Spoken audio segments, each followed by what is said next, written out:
Shalom.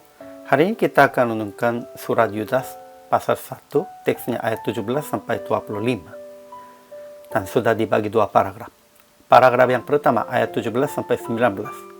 Menjelang akhir zaman akan tampil pengejek-pengejek yang akan hidup menuruti hawa nafsunya, kefasikan mereka.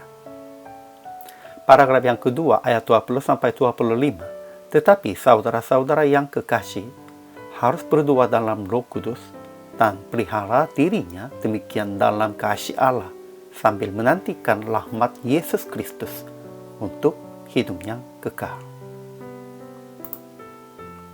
Kesimpulannya, menurut rasul-rasul menjelang akhir zaman akan tampil pengejek-pengejek yang akan hidup menuruti hawa nafsu kefasikannya.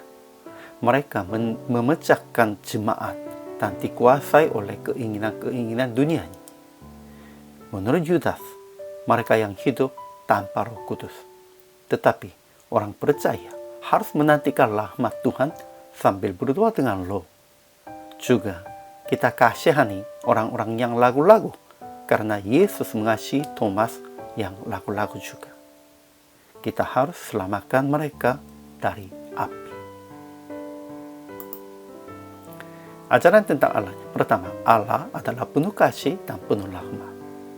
Kedua, Tuhan yang berkuasa menjaga kita supaya tidak tersantung, dan Ia akan membawa kita dengan tak bernoda dan penuh kegembiraan di hadapan kemuliaannya. Ketiga, Allah yang Esa, Juru Selamat kita oleh Yesus Kristus, Tuhan kita.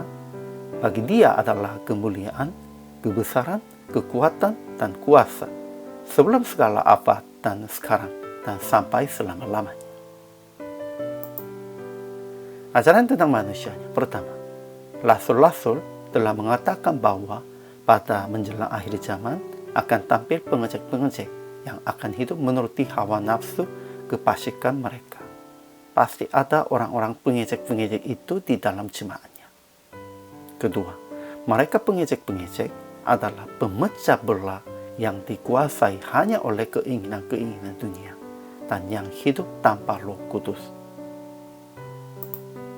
Ketiga, sehingga orang percaya harus ingat perkataan rasul-rasul dan membangun diri sendiri di atas dasar iman yang paling suci dan berdoa dalam Roh Kudus.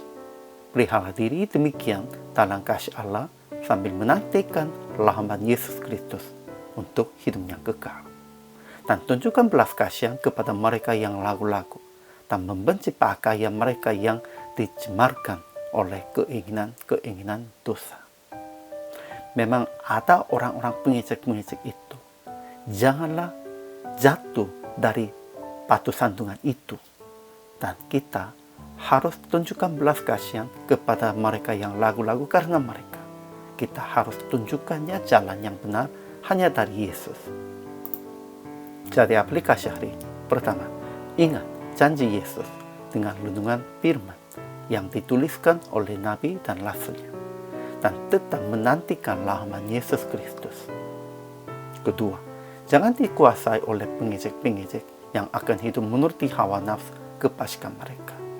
Ya, tetap ada mereka di dalam jemaat, jangan lupa, tetapi janganlah dikuasai oleh mereka. Ketiga, tetap berdoa dan menyelamatkan orang-orang dari hukuman. Kita harus menyelamatkan mereka dari apinya. Akhirnya PR praktik hari ini. Tetap ingat janji Tuhan dan menanti-nantikan rahmat dan keselamatan Yesus. Juga berdoa dan menolong dengan menunjukkan belas kasihan kepada orang-orang yang lagu-lagunya. Memang kalau tidak tahu, kalau tidak pantas tentang firman, banyak orang yang lagu-lagu. Namun kita sudah tahu di dalam jemaat, sekalipun itu jemaat Tuhan, pasti ada pengejek-pengejek, orang-orang yang fasik. Kita harus mengatasi mereka dengan iman yang kuat dan harus menunjukkan belas kasihan kepada orang-orang yang lagu-lagu karena mereka. Inilah batu.